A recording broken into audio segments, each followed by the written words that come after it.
किसी गांव में एक धनी व्यापारी रहता था जिसका नाम रामू था।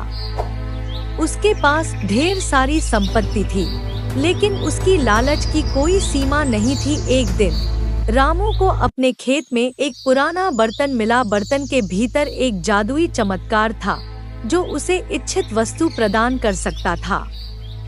उसने बर्तन को देखा और अपनी लालच को नियंत्रित न कर पाने की वजह से उसने तुरंत सोच लिया कि वह बर्तन से अमीर बनने के लिए कुछ भी कर सकता है। रामू ने बर्तन से असीमित धन की प्रार्थना की, लेकिन चमत्कारी बर्तन ने उसे चेतावनी दी कि उसकी इच्छाएं अत्यधिक लालची न हो। फिर भी रामू ने अपनी लालच की बात मानने के बजाय और भी अधिक धन की कामना की। बर्तन ने उसे जो भी चाहा वह दे दिया, लेकिन उसके साथ एक शर्त भी जुड़ी रही कि किसी और को यह बर्तन नहीं मिलना चाहिए। गांव में एक चतुर और बुद्धिमान व्यक्ति जिसका नाम मोहन था रहता था।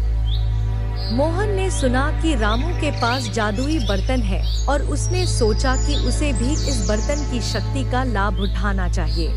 मोहन ने रामू से मिलकर बर्तन को पाने के लिए एक योजना बनाई। मोहन ने रामू को विश्वास दिलाया कि वह उसके अमीर बनने में मदद करेगा।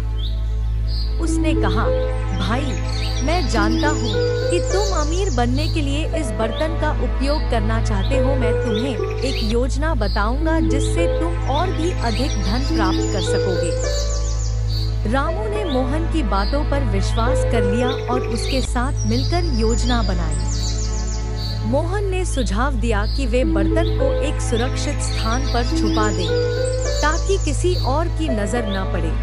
इसके बाद मोहन ने रामू को एक झूठी सूचना दी कि बर्तन को एक विशेष स्थान पर ले जाकर छुपाना चाहिए, जो कि एक कठिन जगह थी। जब रामू बर्तन को उस कठिन जगह पर ले गया, तो मोहन ने चुपके से बर्तन को छुपा लिया और वहां से भाग गया। अब रामू बर्तन की खोज में लगा रहा, लेकिन मोहन ने बर्तन को अपने पास रख लिया। मोहन ने बर्तन का उपयोग समझदारी से किया और गरीब लोगों की मदद की, लेकिन अपनी लालच को पूरी तरह से नियंत्रित रखा। समय के साथ रामू ने अपनी गलती समझी और मोहन की सच्चाई को स्वीकार किया। वह मोहन से मिला और उससे अपने बर्तन को वापस प्राप्त करने की प्रार्थना की।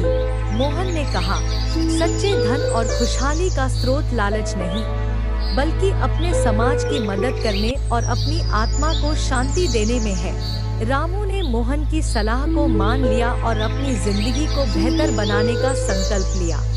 मोहन ने बर्तन को वापस कर दिया, लेकिन रामू ने अब अपनी लालच को नियंत्रित करने की कसम खा ली और जीवन में सच्चे सुख की ओर बढ़ने लगा।